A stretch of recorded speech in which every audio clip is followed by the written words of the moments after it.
Qui croit que ce soir Dieu peut faire quelque chose dans sa vie? Qui croit que la soirée d'aujourd'hui est pour elle? Qui croit que la soirée d'aujourd'hui est pour lui?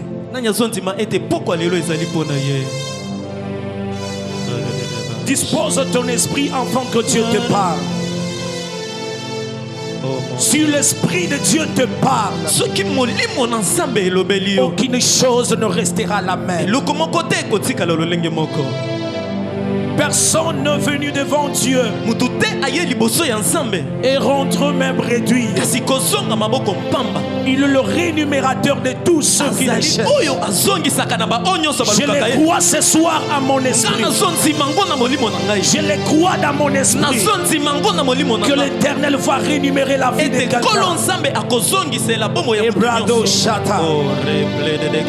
Est-ce qu'on peut changer l'atmosphère de la salle? S'il va sauter les gars.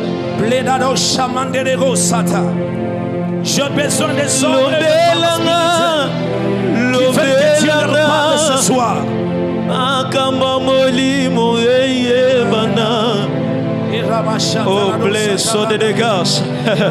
J'ai envie de dire à Dieu.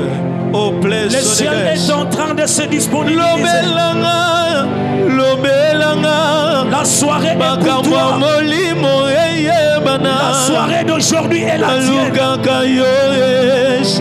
La soirée d'aujourd'hui est la tienne. Les bras sautés, les gars. Les dieux des esprits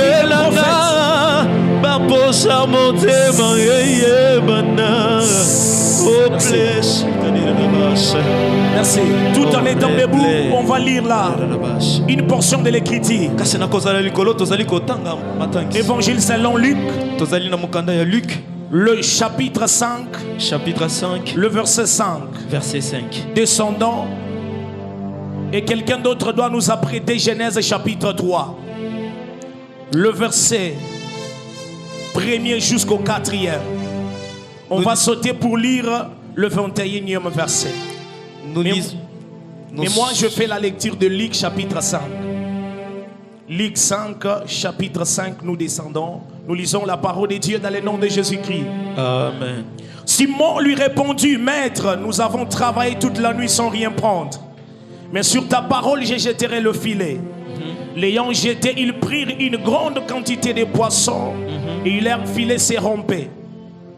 Ils firent signe à leurs compagnons qui étaient dans l'autre barque de venir les aider.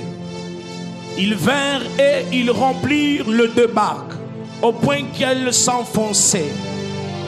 Genèse chapitre 3. Genèse chapitre 3. Le verset 1er au 4e. Nous sommes dans le livre de Genèse chapitre 3, verset 1er jusqu'au 4e. Je lis au nom puissant de Jésus-Christ. Amen. Le serpent était le plus rusé de tous les animaux des champs que l'Éternel Dieu avait fait. Il a dit à la femme: Dieu a-t-il réellement dit: vous ne mangerez pas de tous les arbres du jardin? La femme répondit au serpent: nous mangeons du fruit des arbres du jardin. Mais quant au fruit de l'arbre qui est au milieu du jardin, Dieu a dit: vous n'en mangerez point et vous n'y toucherez point, de peur que vous ne mouriez. Alors le serpent dit à la femme: vous ne mourrez point. Point du verset 21. On peut se rasseoir. On peut se rasseoir. L'Éternel Dieu fit Adam et sa femme deux habits de peau et il le revêtit. Père, nous sommes au devant de ce peuple, Seigneur. Nous ne valons rien devant eux. Nous ne représentons rien devant eux. Père, je te prie, daigne accepter en ce moment que je diminue, que toi tu croisses, que je disparaisse et que toi tu apparaisses. Parce que lorsque tu apparais, tu communiques la vie. My God. Que la parole qui sortira de la bouche de ton serviteur soit esprit et vie pour toute personne qui l'entendra. Que cette parole crée quelque chose là où il n'y avait pas quelque chose. Que cette parole restaure la vie de quelqu'un qui s'est rendu disponible dans ta présence. Oh Yahweh Shama. Cher Saint-Esprit, prends-nous en charge début jusqu'à la fin. Ainsi nous avons prié au nom de Jésus. Amen. Amen. Est-ce que tu peux acclamer très fort pour le roi des rois? Je ne peux pas bien-aimer dans le Seigneur. J'entre déjà dans le message. Tu peux dire à ton voisin, c'est pas. Aujourd'hui, nous allons faire l'avant-goût. Parce que demain, ce qu'on va faire aujourd'hui sera que petit par rapport à ce qui sera fait demain. Amen, amen. Amen. La Bible nous présente dans Luc 5 un homme qui s'appelait Simon. La Bible précise qu'il avait travaillé toute la nuit sans rien prendre. Il avait déjà son filet pour rentrer à la maison. Du coup, un homme appelé Jésus est apparu. La scène s'est passée au lac de Génézareth. Lorsque Jésus est arrivé au lac de Génézareth, il a trouvé deux barques. Il a emprunté l'une qui appartient à Simon. Il a demandé de monter à bord afin de pouvoir faire l'œuvre qu'il était appelé pour évangéliser, enseigner la parole de Dieu. La Bible nous dit, lorsqu'il est arrivé à la fin de sa prédication, comme étant un bon prédicateur, il a dit à Simon, maintenant avance ta barque en pleine eau, pousse la barque en pleine eau et jette le filet. En réalité, cette parole qui était sortie de la bouche de Jésus, qui disait jette ton filet, elle n'était pas adressée à Simon, mais cette parole avait pour but, avait pour cible le filet de Simon. J'aimerais dire à quelqu'un, la parole qui est sortie de la bouche de Jésus, elle avait pour cible le filet de Simon. C'est la raison pour laquelle lorsque le filet était jeté dans l'eau, tous les poissons qui se trouvaient dans l'eau se sont mobilisés pour répondre à la convocation de la parole. Parce que la parole était attachée au filet. La parole n'était pas adressée à Simon tout simplement, mais la parole avait pour cible le filet de Simon. Lorsqu'il a jeté, les poissons se sont mobilisés. C'est-à-dire les poissons qui étaient au nord, ceux qui étaient au sud, ceux qui étaient à l'ouest et à l'est, se sont tous mobilisés pour répondre à l'appel de la parole. J'aimerais dire à quelqu'un, les poissons s'étaient mobilisés pour célébrer la parole. Ce soir, nous sommes venus pour célébrer la parole. De la même manière que les poissons dans le filet de Simon étaient venus inaugurer la parole, ils étaient venus célébrer la parole, parce que la parole disait maintenant jette le filet. C'est-à-dire les problèmes, ce n'était pas Simon, mais les problèmes, c'était le filet. Alors, étant donné que cette parole s'était attachée au filet, tous les poissons devaient obéir pour répondre dans le filet, parce que dans le filet il y avait la parole. Et ce soir, nous tous, étant chrétiens, nous sommes venus répondre à une convocation. La convocation de la parole. Est-ce que je parle à quelqu'un? Ce soir, nous sommes venus pour célébrer la parole. Et lorsqu'on célèbre la parole, les âmes doivent se convertir. Est-ce que je parle à quelqu'un? Lorsqu'on célèbre la parole, les gens doivent se guérir. Lorsque la parole est célébrée, la guérison doit être possible. Lorsque la parole est célébrée, le miracle doit être possible. Je décrète et je déclare ce soir, comme nous sommes venus célébrer la parole, qu'un miracle s'opère dans ta vie. Je n'ai pas écouté. Je décrète et je déclare sur la vie de quelqu'un ce soir, qu'un miracle s'opère. Qu'est-ce qui ne marchait pas dans ta vie ce soir? La foi marchait parce que nous sommes venus célébrer la parole. Or la Bible me dit, lorsqu'on célèbre la parole, les vies des gens doivent changer. Je vais dire à quelqu'un, lorsque les poissons sont entrés dans le filet pour célébrer la parole, Simon s'est converti. Simon est abongwanaki. Come on. Come on. Simon s'est converti. Simon a bongwanaki. Un pêcheur de poissons, un pêcheur d'hommes. Qu'est-ce qui a poussé cela? Parce que la parole fut célébrée. Et je crois dans mon esprit ce soir, à cause de cette célébration de la parole, il y a une âme qui sera transformée. Il y a une personne qui sera édifiée. Il y a une fille qui sera restaurée. Parce que lorsqu'on célèbre la parole, il y a des choses qui se font. Il y a des choses qui se passent. Que je parle, la Bible me dit, la parole, c'est tout un homme.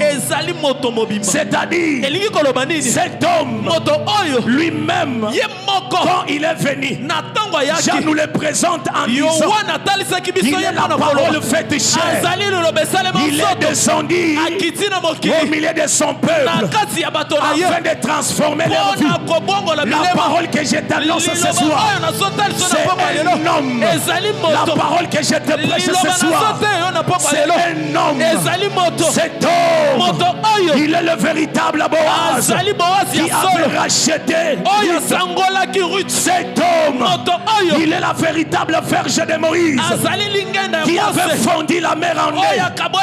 Cet homme, il est la véritable verge de Moïse qui avait sorti l'eau dans le désert. Est-ce que je peux parler à quelqu'un?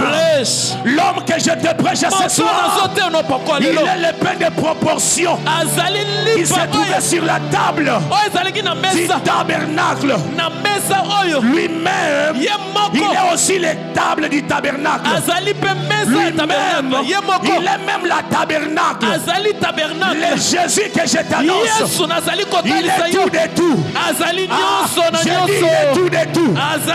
Lui-même, il est le véritable. Moïse qui a fait sortir l'eau dans le désert. Et Israël avait dit, je décrète et je déclare, à cause de la célébration de Jésus, que ta vie change. Que ta vie change. Quand nous sommes venus célébrer Jésus, la parole c'est un homme. Il s'appelle Jésus-Christ de Nazareth. Pendant que je parle, tu es en train de faire quelque chose. Ce service ne finira pas comme ça. Cette conférence ne finira pas comme ça.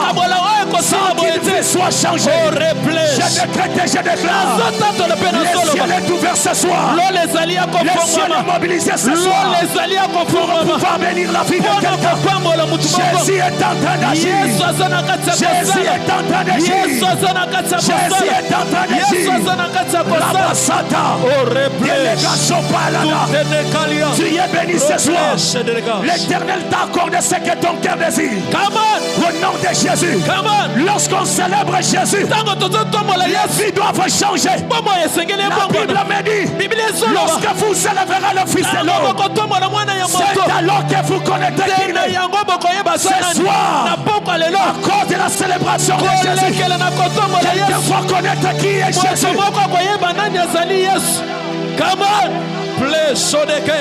Jésus va agir dans ta vie. Nous sommes venus célébrer Jésus. Quand il est célébré, il se met en scène pour transformer la vie des gens.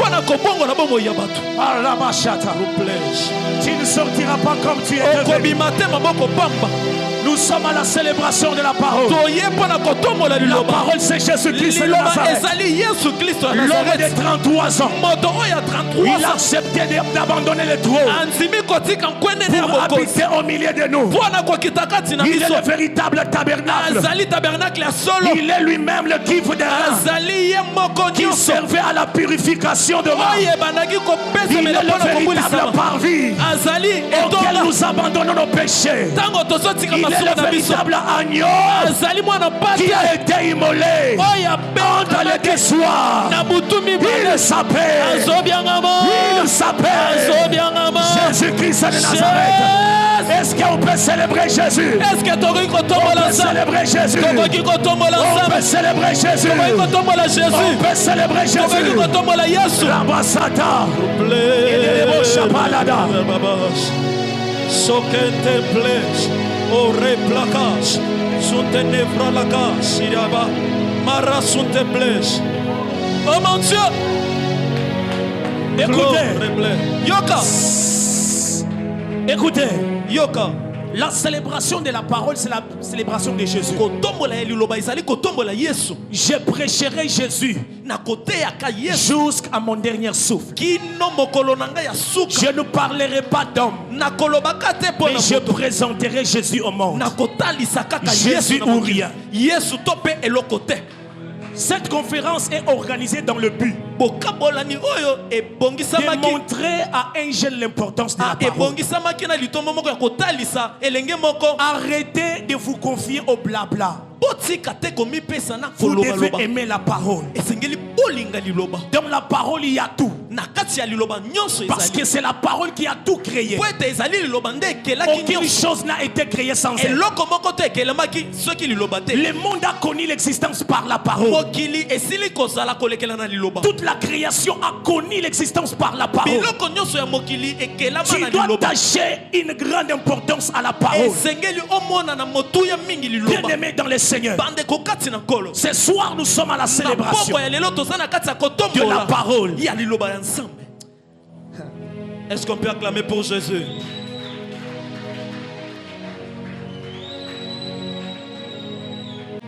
Les thèmes qui nous réunissent ce soir s'intitulent les deux animaux qui ont ouvert la bouche et ont parlé à l'homme. C'est un thème qui a fait couler d'encre. Come on, come on. Les gens m'ont écrit en disant mon maestro m'a posé la question.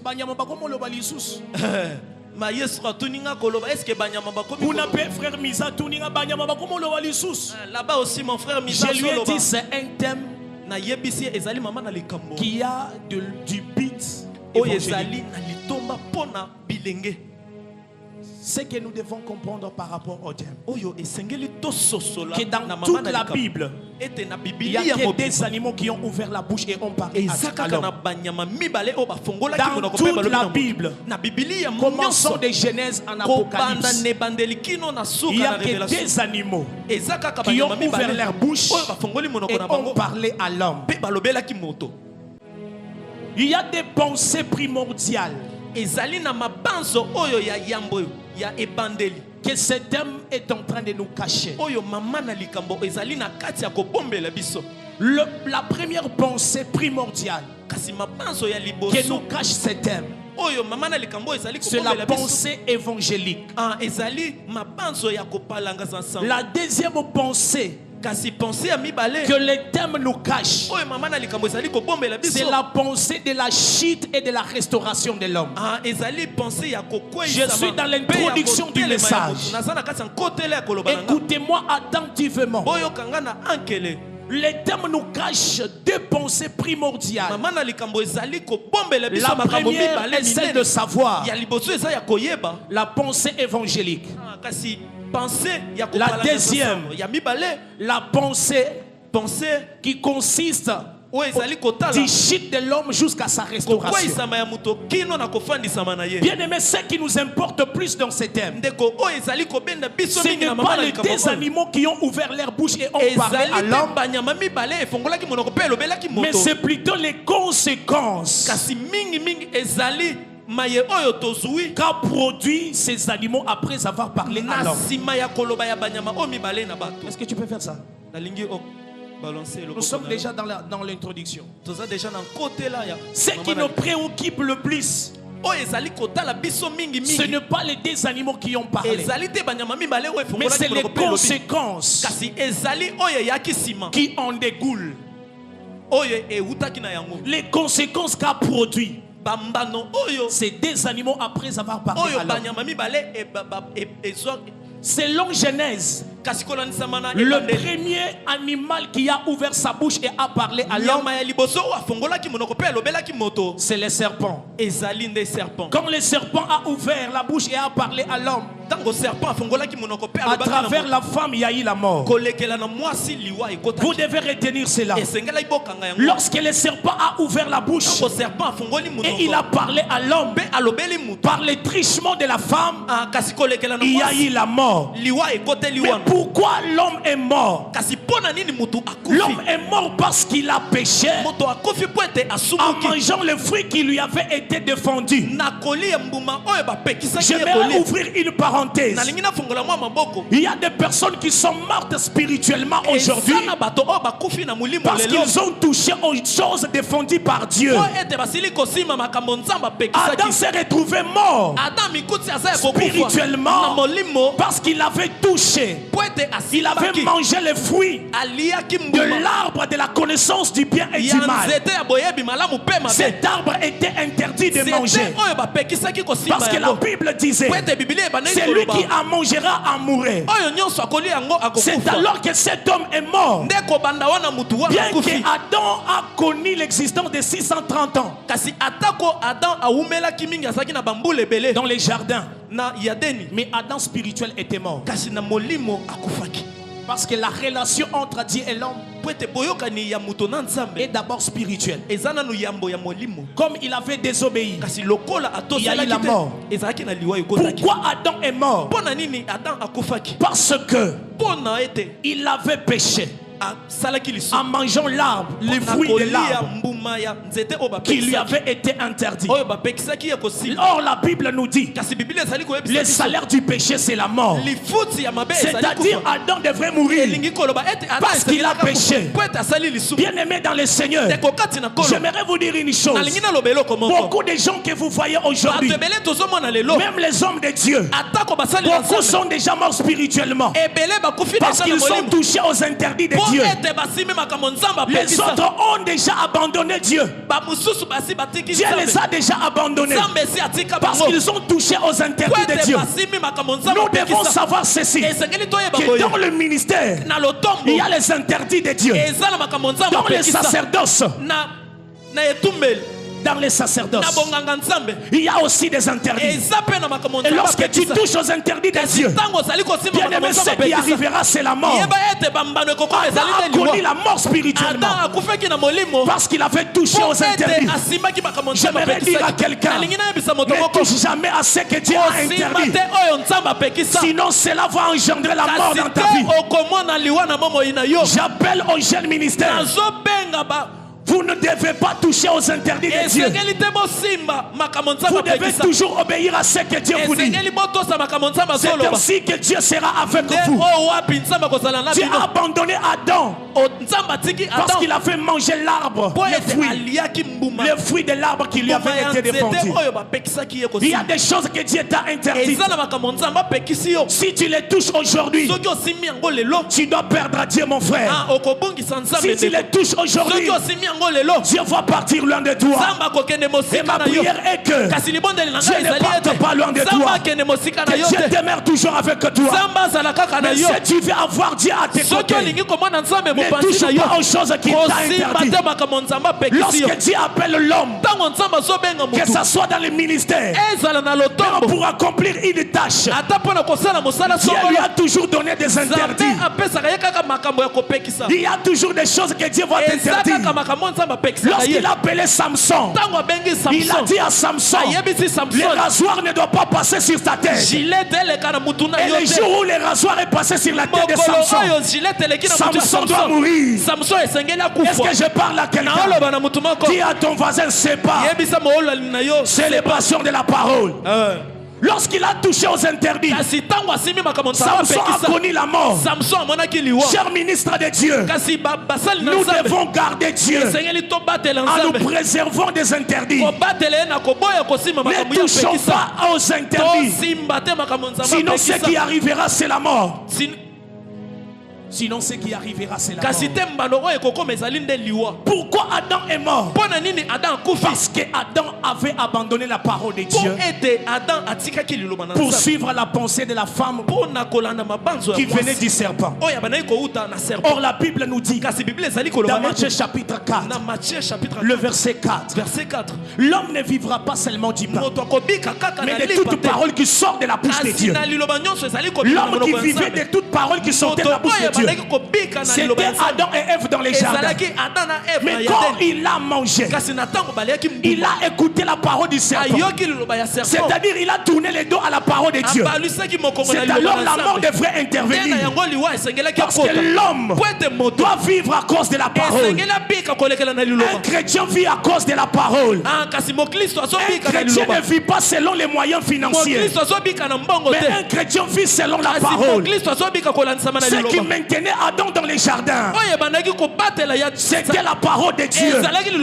Il se nourrissait de deux choses: la nourriture spirituelle et la nourriture charnelle. La nourriture spirituelle, c'était la parole de Dieu, l'instruction qu'il avait reçue de Dieu. C'est ce qui le maintenait dans les jardins.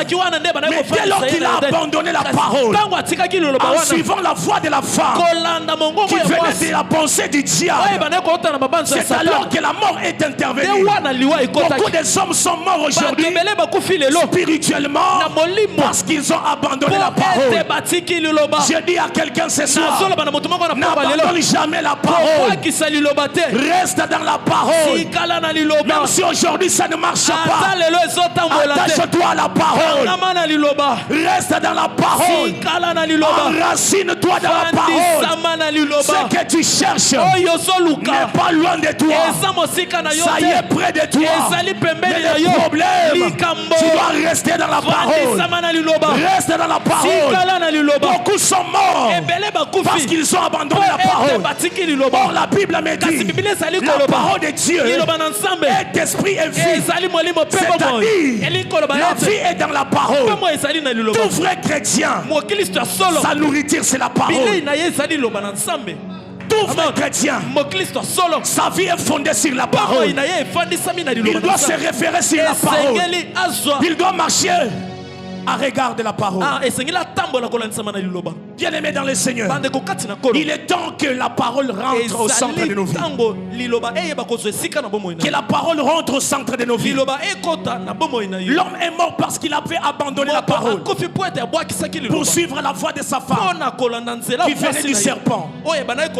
C'est alors que la mort a intervenu. Plusieurs hommes de Dieu ont abandonné la parole pour s'attacher aux futilités. Et leurs ministères sont en train de sécher. Ils ne vivent plus l'épanouissement. Ils ne vivent plus l'épanouissement. Parce que la parole est abandonnée.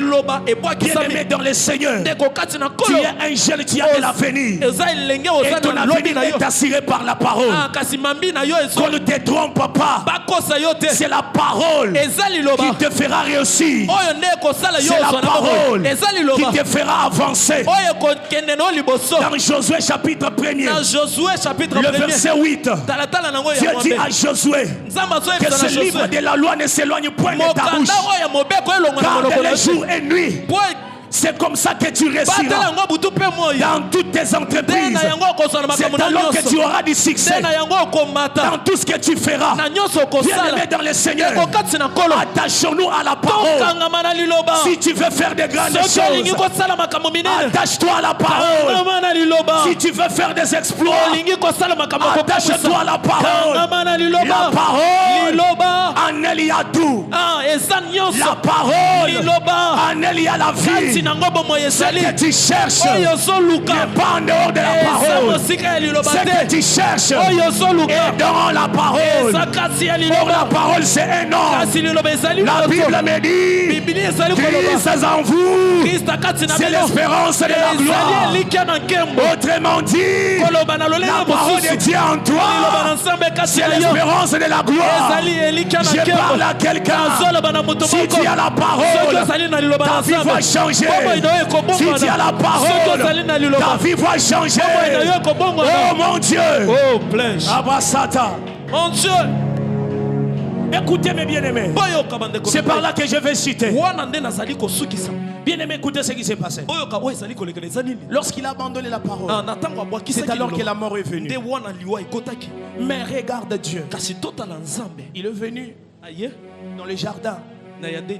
L'homme étant donné qu'il avait déjà abandonné Dieu, il s'est retrouvé déjà en l'air, sans support, sans protection. La Bible précise une chose. Quand il a mangé le fruit qui était défendu, ses yeux se sont ouverts et il s'est découvert qu'il le tenait. Or, depuis très longtemps, dans les jardins là, Adam et Ève étaient toujours mis. Ils n'avaient pas d'habits. Or là, je m'avais compris que ce qui couvrait l'homme Adam na Ève, l'homme d'Adam et Ève, ce qui les couvrait dans les jardins, c'était la gloire de Dieu. Comme ils marchaient dans la parole, la gloire de Dieu était sur eux. Comme ils ont abandonné la parole, la gloire aussi devait quitter. La gloire est partie. Il s'est retrouvé en l'air. C'est alors qu'ils sont partis pour aller se faire des habits de feuilles de figuier pour accomplir l'écriture qui dit tous ont péché et sont privés de la gloire de Dieu. C'est Adam et Ève qui avaient péché et qui étaient privés de la gloire de Dieu. Au révérend, ce sont notre ancêtre Adam et notre ancêtre là, Ève, qui avait péché. Et aujourd'hui, la Bible nous dit tous ont péché et sont privés de la gloire. Comme ils avaient commis un délit, ils avaient commis un forfait, la gloire devrait partir. Parce que la gloire là, elle marche avec des principes, elle marche avec l'ordre. Étant donné que la gloire est partie, l'homme est parti se former le feuille de figuier pour couvrir sa nudité. Ils se sont fait des feuilles de figuier pour couvrir leur corps. Or, les feuilles de figuier, c'est l'image de la honte. C'est-à-dire, ils avaient perdu Dieu et ils étaient couverts de la honte. J'aimerais dire à quelqu'un que personne n'est intimide dans les ministères. Beaucoup ont déjà perdu Dieu et se sont couverts de feuilles de figuier. Je ne suis pas beaucoup de Français Beaucoup ont déjà perdu Dieu. Ne suis pas beaucoup d'expressions. Ne suis pas beaucoup de luxe. Beaucoup ont déjà perdu Dieu. Et ils se sont cachés derrière les feux de figuier. Or, Dieu est déjà parti. Et ils sont derrière le feu de figuier pour se couvrir leur nudité. Ils sont en train de s'efforcer pour faire voir aux gens que jusque-là Dieu est toujours avec nous. Or, en réalité, Dieu les a déjà abandonnés. Ils sont restés les tonneaux vides. Ils ne peuvent faire que le bruit. Mais en réalité, Dieu n'est plus avec eux. Je dis à quelqu'un, un jeune qui est ici présent, un ministre de Dieu, que personne n'est intimide dans le ministère. Que personne n'est intimide dans le ministère. Beaucoup ont déjà perdu Dieu. Mais toi tu as Dieu. Alors tu dois être fier. Être sûr de toi. Parce que toi tu n'as pas abandonné. Tu es dans le vrai. Tu es dans le vrai. Et Dieu est avec toi. Amen, amen. Je chute par ici. Écoute ce qui se passe. Dieu arrive dans les jardins vers le soir. J'étais là quand la scène se passait. Il arrive le soir. Il appelle. Adam, où es-tu? Oh, je me suis caché. Pourquoi? Parce que j'ai mangé le fruit dont tu m'avais interdit. Tu as mangé le fruit, c'est la femme. Lui, il accuse la femme. Oh, en réalité, ce n'est pas la femme qui avait reçu l'instruction. L'instruction était donnée à l'homme. Donc c'est à lui que Dieu devrait s'en prendre. Et la femme devrait intervenir en second lieu. Mais Dieu, comme il est bon, il est miséricordieux. Il a regardé, il a dit non. Je ne peux pas laisser l'œuvre de mes mains comme ça. Je lui avais quand même créé à ma ressemblance et mon image. Je dois quand même faire quelque chose. Mais pour maintenant résoudre les problèmes du péché de l'homme, Dieu s'est résolu de tuer un animal. Dieu s'est résolu de tuer un animal pour résoudre les problèmes du péché de l'humanité. Dieu s'est résolu de tuer un animal. La Bible nous dit ceci: il a tué un animal et il a pris la peau de l'animal. Il est parti couvrir cet homme d'Adam ainsi que Ève. Mais chose bizarre, le prophète Moïse ne nous a pas révélé l'identité de cet animal qui était tué. En réalité, j'aimerais dire à quelqu'un, ce qui s'est passé dans Genèse chapitre 3, ce n'était que les choses qui devraient venir. C'est-à-dire Moïse a prophétisé sur les choses qui devraient se passer dans la suite des temps. Il a prophétisé sur les choses qui devraient venir à la suite des temps. Écoutez mon bien-aimé, il a tué un animal. Je m'en vais comprendre que Dieu, il est le premier sacrificateur de la Bible.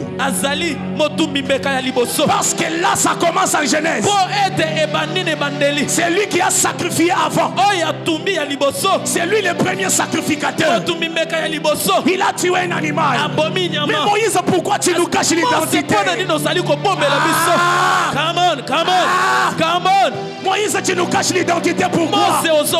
Moïse nous a caché l'identité. Révèle-nous l'identité. Toi tu es un prophète majeur. Comment tu peux nous cacher? Regarde ce qui se passe.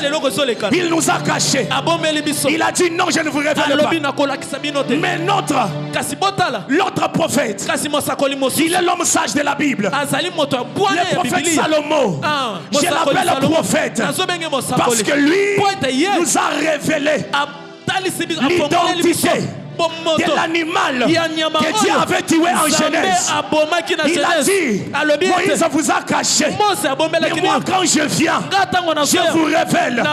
Nous sommes dans Proverbe chapitre 27, le verset 28. La Bible me dit, l'agneau est tué pour couvrir. L'agneau est tué pour couvrir l'homme. Voilà l'animal que Dieu avait tué en Genèse. L'identité nous est révélée en Proverbe au chapitre 27. J'aimerais dire à quelqu'un, l'animal que Dieu avait tué en Genèse, c'est l'agneau. Lorsque l'agneau est mort, le sang a coulé. On a pris sa peau, on a couvert l'homme. Pour dire quoi? L'homme était restauré par la mort de l'agneau. Ce soir, il y a un agneau qui était immolé à la croix. Jean-Baptiste nous le présente lorsqu'il était dans le Jourdain en train de baptiser les gens. L'homme de Galilée est venu. Jean le regarde et lui dit, voici l'agneau de Dieu qui ôte le péché du monde. Lorsqu'on regarde, on ne voit pas un agneau, je vois un homme marchant avec des pieds, habillé en soutane. C'est ça l'agneau qui a été immolé entre les deux soirs. C'est Jésus-Christ de Nazareth. Je décrète et je déclare, à cause de Jésus, Dieu a restauré ta vie. Ta vie est restaurée. Ton identité est restaurée. Le pouvoir qui était parti, il est revenu à cause de Jésus. Parce que l'homme avait perdu le pouvoir. L'homme avait perdu l'autorité. L'homme avait perdu la domination. Mais lorsque l'agneau est mort, il a fallu que par la mort de l'agneau, l'homme récupère son identité. J'ai dit à quelqu'un ce soir, ce que tu avais perdu, tu le récupères à cause de Jésus. Tu avais perdu la vie, récupère la vie à cause de Jésus.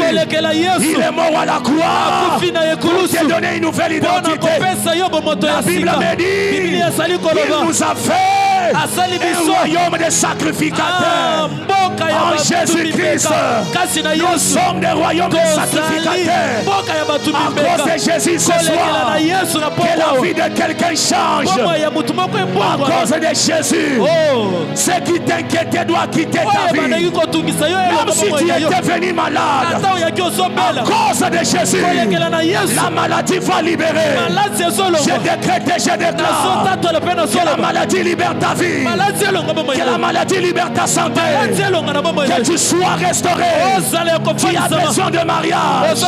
Jésus est mort à la croix célibataire pour t'accorder le mariage. Reçois le mariage. Tu as besoin de la stabilité. Jésus est mort instable pour t'accorder la stabilité. Reçois la stabilité. Tu as besoin d'être riche. Jésus est mort pauvre pour t'accorder la richesse. Sois riche maintenant. Come on, come on. Je libère l'onction de la finance. Je libère l'onction de finance. Je libère l'onction de mariage. Je libère l'onction de la stabilité. En ma qualité d'un homme de Dieu, mandaté par le ciel, certifié par le ciel, ce soir, l'éternel Dieu est en train de prendre acte de toutes mes paroles. Les paroles qui sortent de ma bouche sont certifiées ce soir. Ce soir, ta vie ne sera plus jamais la même. J'annonce à quelqu'un, finis ta souffrance aujourd'hui. Tu es riche. Tu es riche. Tu es stable. Tu es béni. Reçois la grâce. Reçois la grâce. Reçois la grâce. Et la bachata. Élève sa balade. Est-ce que quelqu'un commence à prier? Commence à prier. Commence à élever le nom de Jésus. Quand il élève ce soir, il opère le signe dans ta vie. Il opère le miracle dans ta vie. Au nom de Jésus. Élève-les, élève-les, élève-les. Des bras sautés à la dame.